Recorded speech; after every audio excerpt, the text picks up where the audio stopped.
जय हिंद दोस्तों। आज के इस लेक्चर में हमको चर्चा करना है कि जर्मनी का यूनिफिकेशन कैसे हुआ। इस वीडियो का आधा पार्ट मैंने फर्स्ट पार्ट में पढ़ा चुका है। अब जो आगे का भाग है उसको हम देखते हैं कि यूनिफिकेशन ऑफ जर्मनी ये कैसे होता है। तो पहले पिछले क्लास को मैं एक बार आपको रिवाइंड करा दूं कि मैंने आपको क्या बताया था। सबसे पहले मैंने आपको बताया था कि नेपोलियन और जर्मनी का क्या संबंध है। दूसरा चीज़ मैंने आपको बताया वियना सम्मेलन और जर्मनी का एकीकरण में क्या संबंध है। तीसरा चीज़ मैंने आपको बताया कि जर्मनी के एकीकरण में कौन कौन सी ऐसी जो है बाधाएं थीं जो कि रोक रही थी जर्मनी का एकीकरण होने से। चौथा चीज़ मैंने आपको बताया था कि जर्मनी के एकीकरण में कौन कौन सी सहायक तत्व थीं जो कि जर्मनी के एकीकरण में सहायता करती हैं एकीकरण होने में। तो ये 4 पॉइंट मैंने आपको अच्छी तरीके से विस्तार पूर्वक बता दिया था। अगर आपने उस वीडियो को नहीं देखा है तो डिस्क्रिप्शन बॉक्स में उसका मैं आपको लिंक दे रहा हूँ, आप उसको देख लीजिएगा। ठीक है, अब हम देखते हैं कि कैसे जो है जर्मनी का एकीकरण होता है, मेन मुद्दा क्या है उस पर आते हैं। पूरा जर्मनी का एकीकरण बिस्मार्क के इर्द गिर्द ही घूमता है। बिस्मार्क एक ऐसा व्यक्ति था जिसने एकीकरण से पूर्व ही एकीकरण के पूरे प्रक्रिया को समझ लिया था कि कैसे मुझको एकीकरण करना है। तो जर्मनी के एकीकरण का जो प्रयास किया जाता है ये केवल एक तरह से कहें तो आपको कागजी रूप में बताया जा रहा है यहाँ पे, लेकिन ये सारी चीज़ें आगे क्या होने वाला है ये सारी चीज़ें बिस्मार्क के माइंड में फिक्स थी। तो सबसे पहले डेनमार्क का युद्ध होता है जो कि 1864 ईस्वी में होता है। उसके बाद ऑस्ट्रिया का युद्ध होता है, ऑस्ट्रिया और प्रसा का युद्ध होता है। उसके बाद फ्रांस से युद्ध होता है ऑस्ट्रिया का, और अंततः बिस्मार्क की कूटनीति के द्वारा ये जर्मनी का एकीकरण हो जाता है।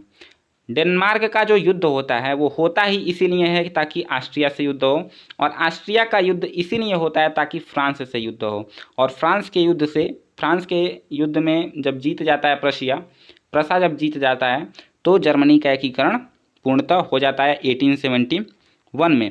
इन्हीं तीनों बारे युद्ध के बारे में आज हमको पढ़ना है। ध्यान से सुनिएगा धैर्यपूर्वक, और चलते हैं अब आगे वीडियो में। सबसे पहले समझते हैं डेनमार्क का युद्ध 1864 ईस्वी। डेनमार्क का युद्ध जो कि ऑगस्टनबर्ग का शासन वहाँ पे शासन कर रहा है। कहाँ पे?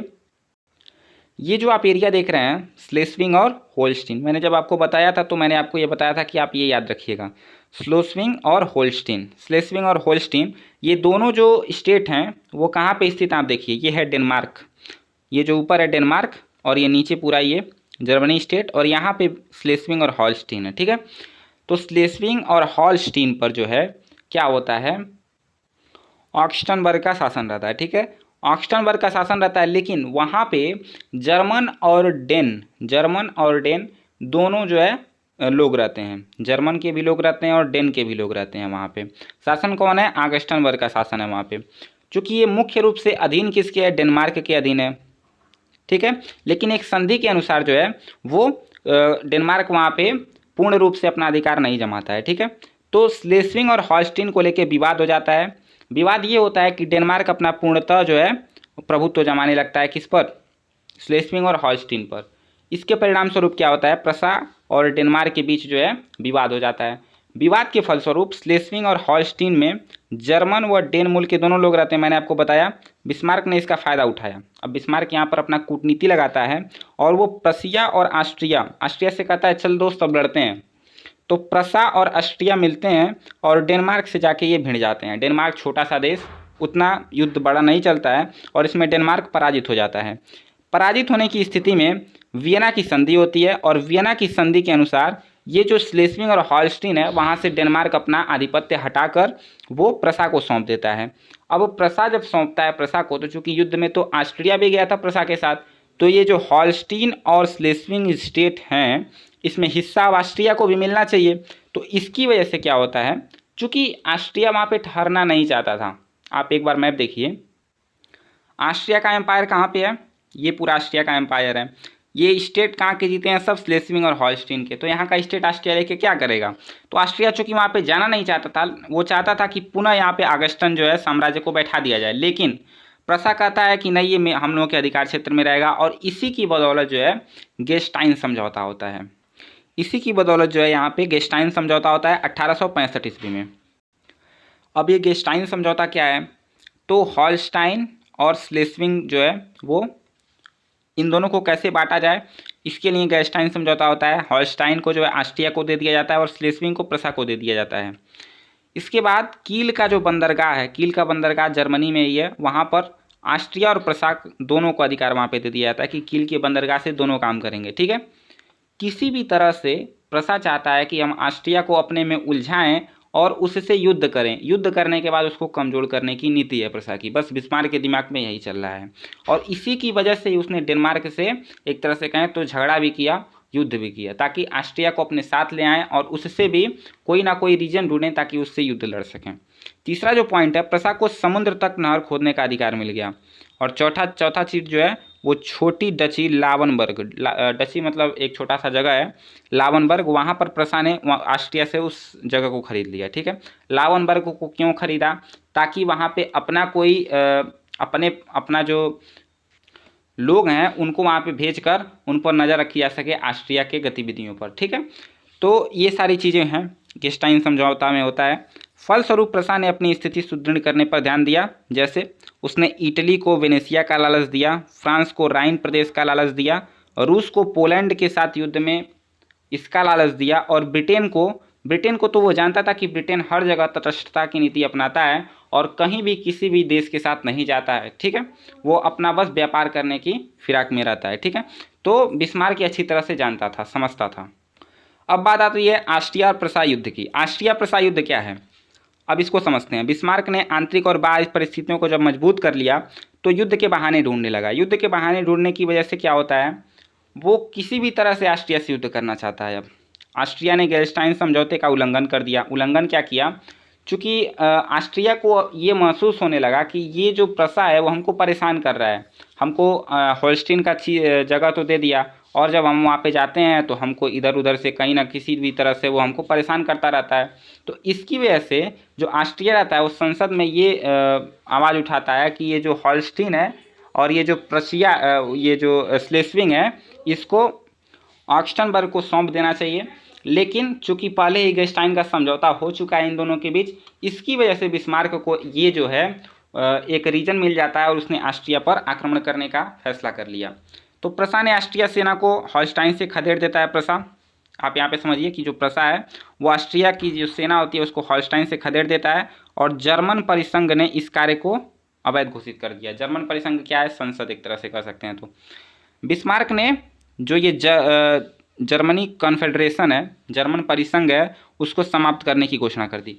अब देखिए, जैसे ही जर्मन कॉन्फेडरेशन ने बिस्मार्क को अवैध घोषित किया कि जो उसने कार्य किया है हॉलस्टीन से सेना को खदेड़कर ऑस्ट्रिया के, तो इस कार्य की वजह से क्या किया, बिस्मार्क को जर्मन परिसंघ ने अवैध घोषित किया। उसके बाद बिस्मार्क ने जर्मन परिसंघ को ही समाप्त करने की घोषणा कर दी और ऑस्ट्रिया के साथ 7 सप्ताह का युद्ध लड़ा गया। 7 सप्ताह का युद्ध क्या था? 7 सप्ताह में युद्ध खत्म हो गया और इसमें जो है प्रसा जीत जाता है। आइए 7 सप्ताह के युद्ध को समझते हैं।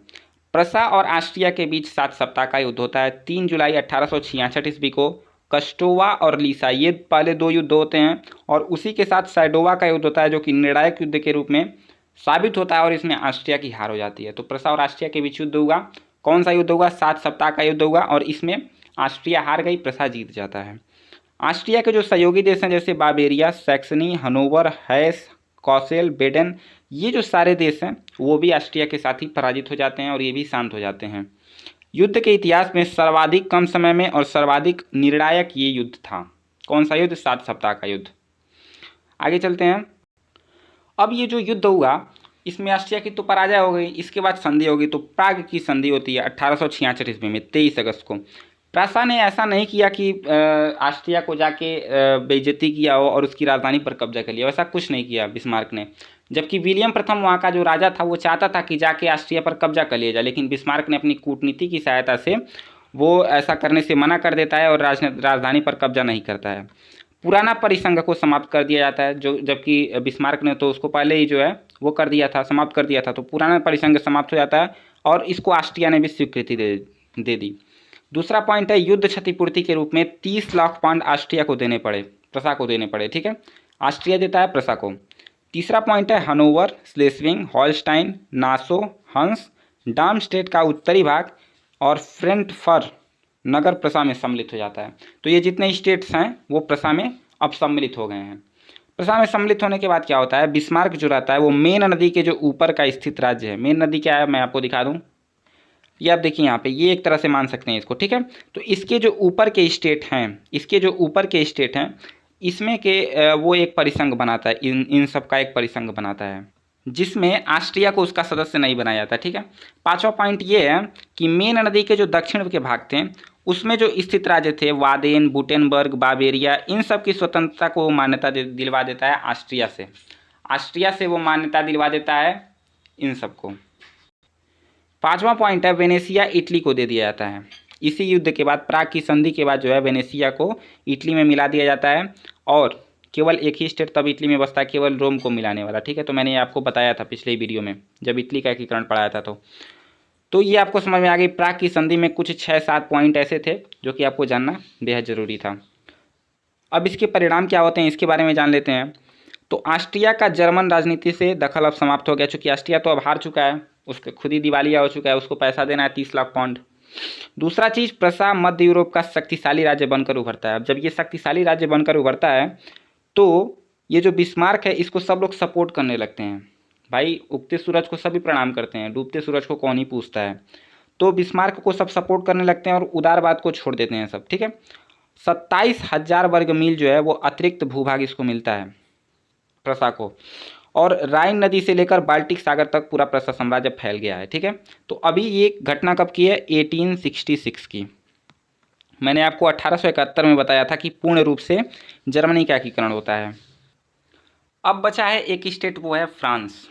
तो फ्रांस का अब सिर दर्द बन चुका है प्रसा, क्योंकि प्रसा के फ्रांस के आगे ही प्रसा एक उगती हुई सूरज के रूप में चमक रहा है। अब आप यहाँ पे देखिए, नेपोलियन तृतीय इससे परेशान है, जो कि फ्रांस का राजा है। अब आगे चलते हैं। फ्रांस और प्रसा का युद्ध होता है। सबसे पहले पृष्ठभूमि जानेंगे, लग्जेमबर्ग का प्रश्न क्या था वो जानेंगे, फ्रांस का कूटनीतिक प्रयास क्या था वो जानेंगे, और स्पेन का उत्तराधिकार और इसी की वजह से एम्स का तार, और 15 जुलाई 1870 में फ्रांस और प्रसा का युद्ध कैसे होता है उसके बारे में जानकारी लेंगे। चलिए आगे चलते हैं। पृष्ठभूमि के संबंध में हमको ये जानना है कि प्रसा ऑस्ट्रिया युद्ध में फ्रांस तटस्थ रहता है। तटस्थ क्यों रहता है? क्योंकि ये सोचता है कि तटस्थ होकर वह दोनों राज्यों को कमजोर कर देगा। जैसे अगर प्रसा और ऑस्ट्रिया एक दूसरे से लड़ते हैं तो दोनों की शक्ति ह्रास होगी, और दोनों की शक्ति, चूंकि दोनों बड़े देश हैं तो हारेगा कोई नहीं, लेकिन शक्ति तो दोनों की कम होगी। तो इसकी वजह से उसकी मंशा ये रहती है, इसलिए वो तटस्थ रहता है, किसी भी तरफ नहीं वो झुकता है। तो प्रसा और ऑस्ट्रिया युद्ध में जब प्रसा की जीत होती है और एक शक्तिशाली राज्य उभर के जब सामने आता है, तो इससे फ्रांस को बहुत दुख होता है। फ्रांस को दुख हुआ, अर्थात अब फ्रांस और उसके बीच जो है युद्ध स्वाभाविक है, फ्रांस और प्रसा के बीच। नेक्स्ट पॉइंट, लग्जमबर्ग का प्रश्न क्या था ये? ऑस्ट्रिया प्रसा युद्ध में फ्रांस की जो तटस्थता थी वो राइन के कुछ प्रदेशों के लिए, राइन का कुछ प्रदेश, जैसे आप देखेंगे इधर एक स्टेट है लग्जमबर्ग, उसके लिए। तो इसके लिए क्या होता है, ऑस्ट्रिया प्रसा युद्ध में फ्रांस तटस्थ रहता है, और युद्ध समाप्ति के बाद जब वो लग्जमबर्ग की मांग करता है बिस्मार्क से, तो बिस्मार्क कहता है कि मैंने तो उसको स्वतंत्र कर दिया, चूँकि वो दक्षिण में आता है, राइन नदी के दक्षिण में आता है। मैंने आपको पीछे भी बता चुका है कि जो राइन नदी के दक्षिण में थे वो स्वतंत्र हो गए। तो बिस्मार्क कहता है मैंने तो उसको स्वतंत्र कर दिया है, लेकिन अगर तुमको चाहिए तो तुम जाके उस पर आक्रमण करके अपना वो ले सकते हो, ठीक है। तो यहाँ पे देखिए मैंने अब लिखा है कि जो बिस्मार्क से नेपोलियन तृतीय की बातचीत हो चुकी थी, ठीक है, कि अगर मैं तटस्थ रहता हूँ तो तुम मुझे लग्जमबर्ग दोगे। बिस्मार्क मान भी जाता है उस टाइम, लेकिन जब नेपोलियन तृतीय अपने दूत को बिस्मार्क के पास भेजता है तो मुकर जाता है और कहता है तुम जाके उस पर आक्रमण करके कब्जा कर लो, मैं उसमें कहीं नहीं कुछ बोलूँगा, ठीक है। लेकिन जब नेपोलियन तृतीय हॉलैंड के राजा से उसको खरीदना चाहता है, लग्जमबर्ग को जब जाता है खरीदने, तो वहाँ की जनता को पता चल जाता है और वहाँ पर विद्रोह स्टार्ट हो जाता है। विद्रोह स्टार्ट होने की स्थिति में क्या होता है, उसके बाद बिस्मार्क भी अपना हाथ ऊपर कर लेता है कि मैं कुछ नहीं जानता हूँ, मैंने युद्ध करने के लिए, मैंने आक्रमण करने के लिए मैं तुमसे कहा था, तुमने नहीं किया, वो तुम्हारी गलती, और मैं अब इसके बारे में कुछ नहीं जानता हूँ। तो ये जो चीज़ थी वो फ्रांस को बहुत बुरी लगी कि बिस्मार्क ने पहले तो कहा कि ठीक है लग्जमबर्ग मैं तुमको दे दूंगा, लेकिन बाद में वो अपने हाथ ऊपर उठा लिया। तो इससे फ्रांस की नाराज़गी तो स्वाभाविक थी ही, ठीक है। ये पूरा मामला है लग्जमबर्ग का। फ्रांस की कूटनीतिक प्रयास क्या क्या थे? तो फ्रांस युद्ध की तैयारी करने लगा है अब, चूँकि उसको दो जगह से, सबसे पहले तो वो देख रहा है कि प्रसा एक शक्ति के रूप में उभर रहा है, दूसरा चीज़ उसको नाराज़गी इस बात की है कि लग्जमबर्ग को उसको नहीं दिया गया, ठीक है। अब चूंकि फ्रांस तो अकेले युद्ध कर नहीं सकता है, इसीलिए वो अपना गुट बनाने लगता है। गुट बनाने की स्थिति में वो ऑस्ट्रिया से बात करता है, इटली से बात करता है, फ्रांस खुद अपना शक्ति मजबूत करने की कोशिश करता है। लेकिन चूंकि सब अपना व्यक्तिगत लाभ के बारे में सोचते हैं, अपने स्वार्थ के बारे में सोचते हैं, इसीलिए इन लोगों का गुट कारीगर नहीं हो पाता है। और चूंकि वो रसिया से भी मिलने जाता है, लेकिन सब अपने ही स्वार्थ के बारे में सोच रहे हैं, इसलिए गुट नहीं बन पाता है। और फ्रांस जो है वो 1869 ईस्वी तक अंततः मित्र ही नहीं रह जाता है। 1869 की अब डेट आ चुकी है। बचा कितना साल है? 2 साल पूरा एकीकरण होने में। अब मामला आता है स्पेन के उत्तराधिकार का।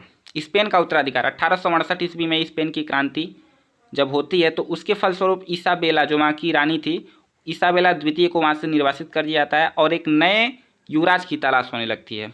योग्य उत्तराधिकारी की खोज में 2 वर्षों तक जो तलाश है वो जारी रहती है। लेकिन अंततः क्या होता है? होहेंजोलर्न वंश। होहेंजोलर्न वंश क्या है? ये प्रसा का ही एक वंश था, ठीक है। तो प्रसा से संबंधित एक वंश था, उसी के राजकुमार को लियोपोल्ड जिसका नाम था, उसको वहाँ का राजकुमार प्रस्तावित उसका नाम किया जाता है, ठीक है। इससे नेपोलियन तृतीय बहुत क्रोधित होता है। क्यों क्रोधित होता है? क्योंकि आप देखेंगे जब तो स्पेन कहाँ पे है? फ्रांस के बगल में। इधर आप देख सकते हैं तो यहाँ पे आप स्पेन पाएंगे और इधर प्रसिया है। तो प्रसिया और स्पेन के बगल में फ्रांस जब आ जाएगा तो ये तो इसके लिए एक कहें तो सिर दर्द हो जाएगा। इसी की वजह से नेपोलियन तृतीय बहुत इससे क्रोधित होता है और अपने विदेश मंत्री ग्रेमा को विलियम प्रथम के पास भेजता है। विलियम प्रथम मतलब प्रसा के पास भेजता है, ठीक है। आगे देखिए, विलियम प्रथम ने राजकुमार के नाम का दावा वापस ले लिया। चूंकि जाके ये जो विदेश मंत्री रहता है उससे बात करता है विलियम प्रथम से, तो विलियम प्रथम उस समय के लिए जो है वो नाम वापस ले लेता है कि नहीं, ये राजा नहीं बनेंगे, राजकुमार नहीं बनेंगे। अब आगे चलते हैं। युद्ध की पृष्ठभूमि कैसे बनती है? बेनिदिती जो कि नेपोलियन तृतीय का एक राजदूत समझ सकते हैं इसको आप, तो विलियम प्रथम के पास पुनः जाता है और उनसे आश्वासन लेने के लिए जाता है कि विलियम प्रथम जो है वो पुनः ऐसा नहीं करेंगे। ऐसा नहीं करेंगे का मतलब क्या है? कि वो पुनः किसी प्रसा के राजकुमार को स्पेन का उत्तराधिकारी बनने के लिए किसी का नाम भी प्रकाशित नहीं करेंगे, प्रस्तावित नहीं करेंगे, ठीक है। लेकिन विलियम जो प्रथम रहते हैं वो कोई भी निश्चयात्मक उत्तर नहीं देते हैं। किसको? बेनिदिती को। और कोई भी निश्चयात्मक उत्तर न देकर यह समाचार को वो तार के माध्यम से बिस्मार्क के पास भेज देते हैं। क्योंकि जो विलियम प्रथम है उस समय एम्स में है। एम्स जर्मनी में एक जगह है, एम्स में है। और एम्स से जो है वो तार के माध्यम से बिस्मार्क के पास ये समाचार पहुंचाते हैं। बिस्मार्क कूटनीतिज्ञ इंसान था, उसने क्या किया? तार को इस प्रकार से तोड़ा मरोड़ा और समाचार पत्रों में उसको प्रकाशित करा दिया कि जर्मनी की जो जनता थी और फ्रांस की जो जनता थी, दोनों में आक्रोश हो गया और दोनों एक दूसरे के एक तरह से कहें तो खून के प्यासे हो गए। मतलब फ्रांस की जो जनता थी, फ्रांस के समाचार पत्रों में इस प्रकार के खबरें छपी कि जो फ्रांस का राजदूत बेनिदिती गया था प्रसिया में, वहाँ पे उसका जो है बहुत ही अपमान हुआ है। और जर्मनी में भी ऐसी ही खबर थी कि जर्मनी में जो है वो प्रसिया के फ्रांस के राजा जो है नेपोलियन तृतीय के द्वारा जो राजदूत भेजा गया था उसने अपमान किया है विलियम प्रथम का। तो दोनों देश की जनता एकदम आक्रोशित हो गई और दोनों एक दूसरे से लड़ने के लिए एकदम तैयार हो गए। अब स्थिति आती है 15 जुलाई 1870 ईस्वी की। इस दिन क्या होता है? फ्रांस ने प्रसा के विरुद्ध युद्ध की घोषणा कर दी। अब चूंकि तैयारी तो है नहीं और 1870 ईस्वी में 15 जुलाई को घोषणा हो चुकी है। अब इसको समझते हैं फ्रांस और प्रसिया युद्ध को।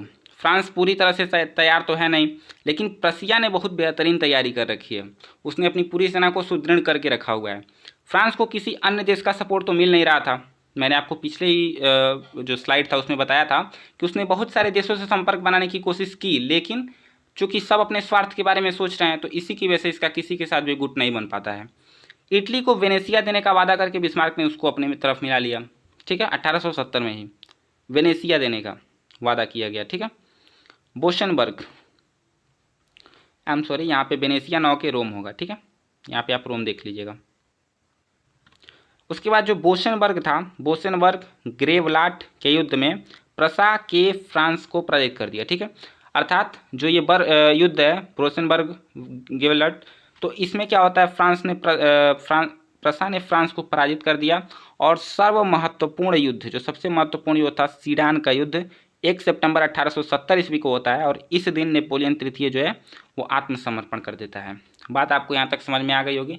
फ्रांस और प्रसिया के युद्ध में भी फ्रांस अब हार चुका है। अर्थात प्रसिया ने सबसे पहले डेनमार्क को हराया, फिर ऑस्ट्रिया को हराया, उसके बाद फ्रांस को भी अब हरा चुका 1870 ईस्वी 1 सितंबर को। आगे चलते हैं। इस युद्ध के बाद फ्रैंकफर्ट की संधि होती है। फ्रैंकफर्ट की संधि में क्या होता है? 10 मई 1871 ईस्वी को संधि होती है और मेज स्ट्रासबर्ग सहित फ्रांस के जो सर्व महत्वपूर्ण जो स्थान है अल्सेस और लारीन, अल्सेस और लारेन, मैं आपको मैप में दिखा दूँ अल्सेस और लारेन कहाँ पे हैं। ये जो एरिया आप देख रहे हैं यहीं पे अल्सेस और लारेन है, ठीक है, ये जो एरिया है यहाँ पे। तो चूंकि ये एरिया कोयला से बहुत ही परिपूर्ण है तो इसकी वजह से फ्रांस का एक तरह से कहें तो ये हृदय था, तो फ्रांस से इसको जो है ले लिया गया। ले कौन लिया? वो ले लिया किसने? प्रशा ने। अब 3 वर्षों के भीतर ही फ्रांस को 20 करोड़ रुपए भी देने थे। किसको देने थे? प्रशिया को। चूंकि कितना का देना था? 20 करोड़ पाउंड देने थे, बहुत बड़ी रकम थी ये। और अप्रैल 1871 ईस्वी में इस तरह करके पूरा एकीकरण संपूर्ण हुआ।